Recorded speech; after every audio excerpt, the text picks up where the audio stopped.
I think the multi-channel, multidisciplinary approach was fundamental. I mean, we had a wonderful team and we all worked together. We had great fun. It was exciting. It was new. Welcome to the final episode of our inaugural season of Hearing Health Today. In today's episode, we'll take a walk down memory lane with the pioneer of the multi-channel cochlear implant, Professor Graeme Clark, who will discuss how it all began, the advancements in technology over the years, and the impacts it has had on clinical care. This is a podcast for hearing health professionals. If you are a person with hearing loss or a member of the general public, please seek advice from your health professional about treatments for hearing loss. Professor Clark, thank you for joining us on this episode of Hearing Health Today. It's a real pleasure to have you on the program. Oh, it's a real pleasure to be with you and to share my journey in some ways. Out of curiosity, Professor Clark, where are we reaching you today? You're actually reaching me at our home in Eltham in Melbourne, Victoria, because we're also in lockdown. So you're actually in my office, the office where I've spent 40 or so years working on major things for Cochlear. Speaking of your history with cochlear implants, maybe just to kick off this interview, how have you seen the technology evolve from the moment you first invented the multi-channel cochlear implant up through now? What's been the biggest change that you've seen in the technology? Well, firstly, we went through a whole lot of technological developments to start to get the prototype done and to get the early results. From that point, I've seen the refinement that's taken place in the engineering to make it smaller, more reliable, and give us more flexibility in the types of signals we can present to patients. And really, that's the technological advances that have taken place. I'm curious, when you first implanted that patient back in Victoria, what did clinical care or post-surgical care look like for cochlear implants at that point in time? The first patient was a challenge because some of my colleagues had whispered that I might kill my patient. And so it was a very traumatic, stressful time. So I went overboard with care to make sure that there was no real infection and he was looked after. But of course, that didn't quite work smoothly post-operatively. He collapsed, he fainted, and we were all in tenterhooks, but that was just a bypass. One thing that I've always been fascinated about is when you first were working on this new innovation, how did you actually think that patients would be treated after receiving the implant? Did you always know that it would be an audiologist that took care of a patient afterwards, or how did that evolve, I guess, from the very first moments of cochlear implantation? That's a very important and interesting question. My first associations were very close with the engineers in developing this, and I actually thought that engineers would play the key role, but it turned out differently because there was a great need for personal involvement from the clinicians in developing the language further. And also in charge of the audiology school, I was very able then to bring in the audiologists. But we did feel at first they should be engineers, and we finished up with better training for audiologists to see what a wonderful job they do. Interesting. And what led to that shift? How did you come to the realization that maybe it might be better to have this integrated into audiologist scope of practice as opposed to having an engineer take care of cochlear implant patients? Well, the reason that we moved towards audiologists being primarily involved was, firstly, they needed the extra training in what was going on, but also there were many human issues, there were many personal issues that were much more effectively carried out and managed by audiologists who are clinically trained. Engineers are wonderful people, but they're not good at necessarily relating to people. Yeah, that is a really fascinating insight. I guess coming at this from the science angle, when did the science of how to actually create a cochlear implant and figure out how to actually surgically implant the device evolve into more of a problem around clinical management and how to identify patients and how to treat them postoperatively. Were you intimately involved, or you and your team sort of in that transition? I became a jack of all trades. Yeah, okay. A true innovator. I really had to find leadership as scientist, surgeon, and audiologist, because I ran the course in audiology as well. So I don't know that I did anything well, but I had to take over all these areas and try and integrate them and see that they went well for the patient. Yeah. Just stepping back a bit, I heard that one of your inspirations as an early child was a motivation to fix ears, as your primary school teacher put it, due to your father's hearing loss. As you sort of progressed through your career in academia, how did your interest in creating something like the cochlear implant come about? Yes, my interests developed and evolved. At 5-year-old, I was just keen to see if I could one day help people like my father, who was very deaf. But then as I grew up, I also was inspired by the science that Louis Pasteur used to carry out to develop antiseptics and treatment of infections. That used to be on my parents' bookshelves. So then I gradually moved towards being an ear, nose, and throat surgeon. Okay. And then it was only then that this passion to do research emerged. And I felt I'm really going back to trying to be a research scientist. And I guess really Blair Simmons wrote a very key article when I was in the middle of taking out tonsils and doing things at the Royal Melbourne Hospital. And I said there and then, you know, I'm leaving, I'm taking a risk, I'm taking a salary decrease, but I want to do research for the rest of my career. And how old were you at that point in time? At that age, I was in my late 20s, early 30s, and I always remember writing to Sir John Eccles, who was a Nobel laureate in physiology, and asking him what I should do. And John Eccles said back to me, I was too old at the age of 30. And I once sat with his daughter in a dinner, and I said this to her, and she said, "Oh, I'm glad you didn't take my dad's advice. I never did." So yeah, right. That was how, though, I had to make this switch from being a clinician to being a research scientist, surgeon. And I'm glad I did it that way, because it was very important to be both surgeon, scientist, clinician, and take on board the various different elements at that stage. Now I think the field has changed and there's much more room for specialists and development in different areas. So what was your first research project that you undertook as a researcher? My first research project as a research worker was to see whether single channel stimulation really had potential to help people understand speech, because that was just becoming apparent at the time.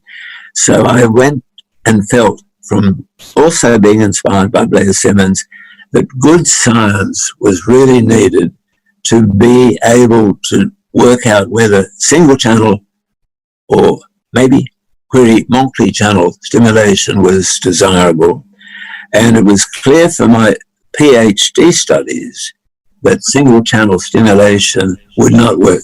So what was that Eureka moment that led you to, I guess, the discovery of the multi-channel cochlear implant? Well, I had, let's say, perhaps 3 Eureka moments. Okay, all right. The first Eureka moment of substance was after one had done the very important, careful studies to make sure it was safe for Rod Saunders, our first patient, that he had multi-channel stimulation. In other words, stimulating different sites along the cochlea gave him different pitch-like sensations. And then, surprise, surprise, not only did he get a pitch sensation, he heard vowels. And that was my first Eureka moment, you might say. What was that like when you're working with your very first patient and you have the realization that he can actually hear vowels? What was your reaction or the team's reaction to that? Oh, it's very exciting to know that something was going on in his brain that had potential to develop multi-channel stimulation to give him speech understanding. And it was only by careful studying of that at that end of 1978, we worked out a speech code that would help him. And at the end of that year, we gave him the first trial, and he heard open set speech that was never possible with single channel stimulation. Wow. And it was then that I burst into tears of joy. I've only ever done this twice, but that was at a Eureka moment. So you said you had 3 Eureka moments. So I think that was the second one. What was your third Eureka moment? The third Eureka moment was on adults who had hearing before going deaf. Mm-hmm. And at that stage, the challenge also was, and the passion for me was to help deaf children. And would it work if deaf children had never heard before? Would they hear these strange electrical signals and be able to understand speech and language? In due course, from adults to children, I found that it was possible. And then we went and studied these children with language. And as they got younger and they got operated on, the language that these children developed, this verbal open set or the spoken language was so good, I just was blown away. I never expected it to be so good. And now I get teary still. That is really fascinating, I guess, just to learn about the trajectory of the technology. When you first set out, did you have any idea that this might work with children, or were you really just focused on adults first and had the thought about working with children who were deaf later down the road? I tried to do it as a surgeon or a scientist should, study it carefully and take the results as they came. I tried to always say, let's not expect something and get the wrong results and fool ourselves. Yeah. So I did not really expect children to do as well. And because of that, when I had got approval from the FDA for work on adults who'd had hearing before going deaf, I covered my options by also developing a system for tactile stimulation for children. So I was keeping the options open, and that actually faded away after we did such successful work with children. But we were doing very well with what we called a tickle talker, which was putting electrodes on the nerves in the fingers. So I'm sorry, you called it a tickle talker? Is that? That's correct. A tickle talker. Okay. I like that. So how exactly did the tickle talker work? Well, that was a little interesting personal story. At that stage, electrical stimulation was painful and it didn't really work that well because it was too painful. And vibrators were too big and power hungry. So during the experiments on the last day when the money had all run out, I was put myself in as the guinea pig and the subject, and they stimulated the medial cutaneous nerve of the forearm. And having done anatomy, I knew well what it was, and it was pleasant enough. And then I extrapolated from that because on either side of the fingers, there are nerve bundles going down. So I then suggested we put the array of frequencies all along the sides of the fingers. And that led to a interface, a connection of electrodes on the hand. And that was where the tickle talker arose. Oh, there you go. Right. I'd never heard that story before. The multi-channel cochlear implants made leaps and bounds of progress in the last 40 years. And since you have such a unique perspective, having seen the cochlear implant from the moment of inception all the way through to now, how do you feel like the multi-channel cochlear implant will evolve in the next 10, 15, 20, even 40 years? It's very hard to predict with such advances in technologies now. I think we're getting to a stage where we will see totally implantable cochlear implants. Now that has real interest and potential. Now there's really excitement in artificial intelligence. Yep. And I have a feeling with what is exploding in quantum computing, that will be the next major development that will involve, will affect cochlear implants. And also with nanotechnologies. So there's lots of potentially exciting developments, I guess, could happen to give high quality sound to most deaf people within that period of time. How important was a multidisciplinary approach to the original research that you did that led to the multi-channel cochlear implant? Well, I think the multidisciplinary approach was fundamental. I mean, we had a wonderful team and we all worked together. We had great fun. It was exciting. It was new. It was very challenging to bring everyone together so that everyone, I did always feel that everyone should know something of what everyone else's expertise was, so could we all bring it together and generate ideas. Did the disciplines that you had as part of the team change from those early days through to sort of when the technology was a little bit more robust? Did you start to bring in, I guess, experts from different fields as you understood more and characterized the problems in more detail? I don't think so. I think the same disciplines and the same methods of examination and testing and science are all the same, only now we're seeing more work on computing and also on nanotechnologies, which might bring in more other disciplines, yes.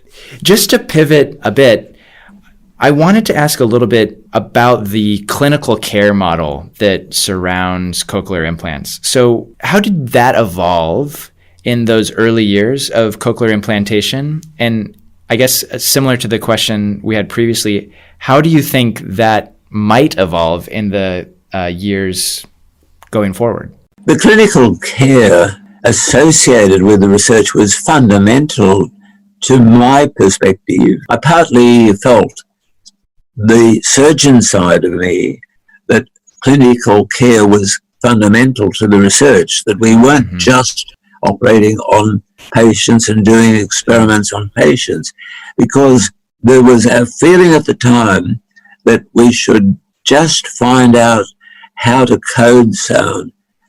My first patients didn't come for that reason. They came to get help. Yeah.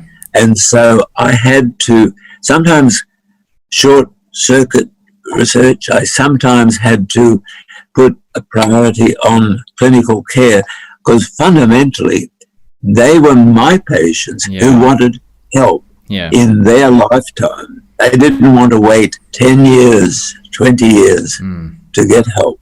And that's how, for us, at any rate, this model between science, surgery, engineering, and clinical care evolved. It was really patient overall management, total patient management and care. And I still believe that any research now should have that sort of approach where surgery or medicine combines with research scientists as a patient needs help.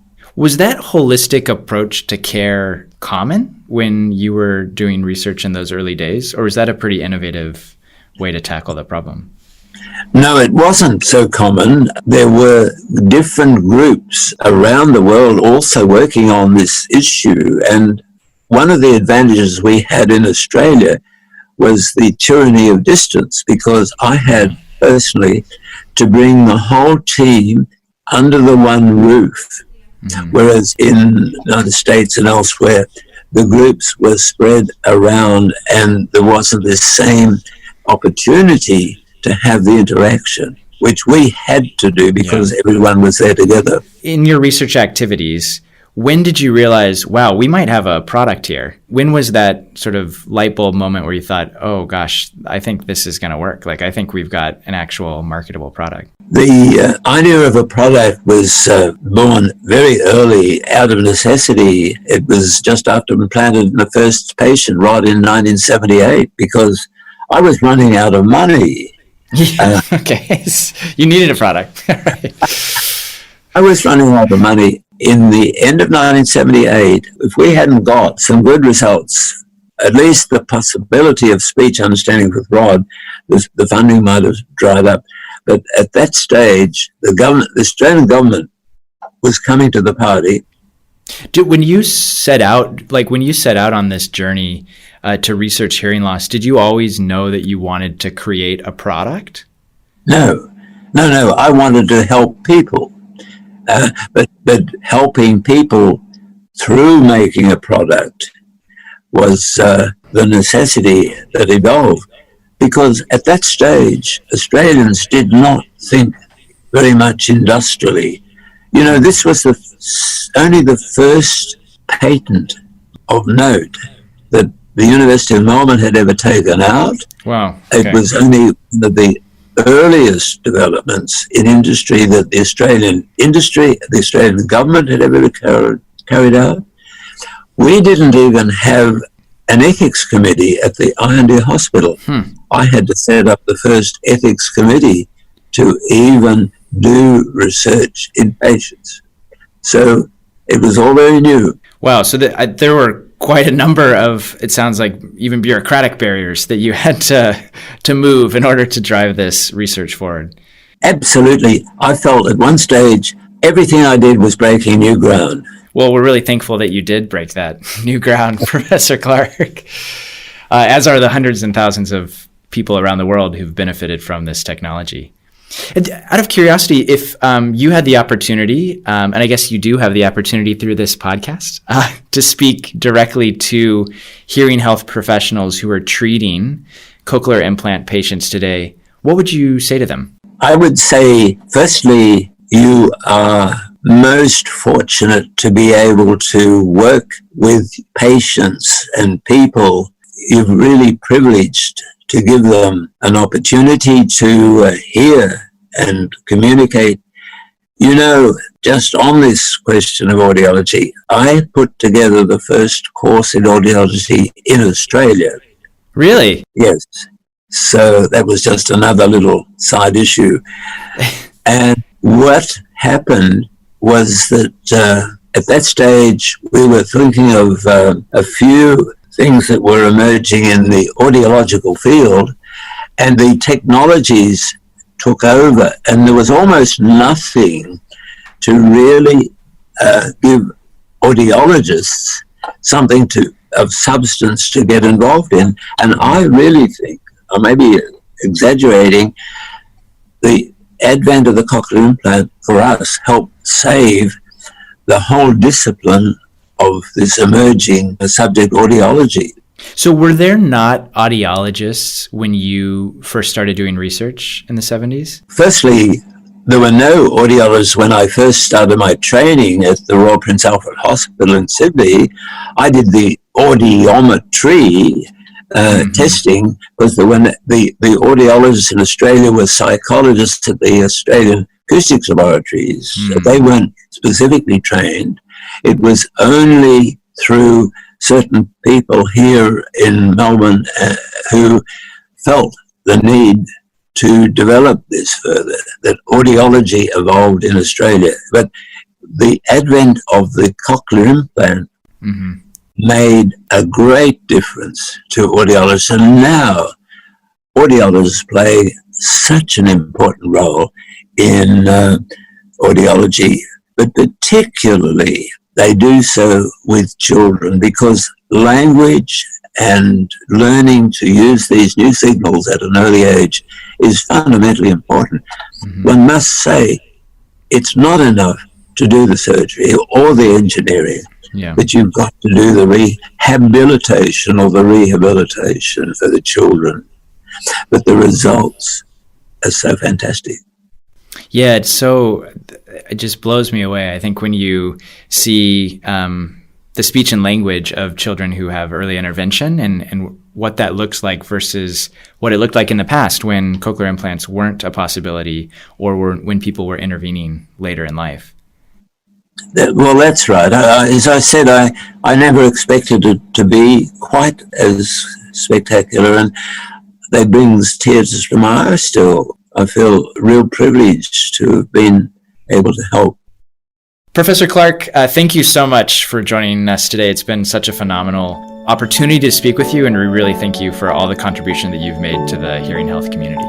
Well, I must say thank you very much for inviting me to express these thoughts and ideas, and it's been a real pleasure talking to you, and I hope it will benefit and continue to benefit many, many people in the future, and will be a great success to other people. And a special thanks to you, our listeners, for joining us on the very first season of Hearing Health Today. We've already got season 2 in the works with a whole host of exciting topics, so stay tuned. Until then, stay safe. Just a quick reminder, the views of the interviewees in this podcast are their own and do not necessarily represent the views of Cochlear Limited or its subsidiaries. This material is intended for health professionals. If you are a person with hearing loss or a member of the general public, please seek advice from your health professional about treatments for hearing loss. Outcomes may vary, and your health professional will advise about the factors which could affect your outcome.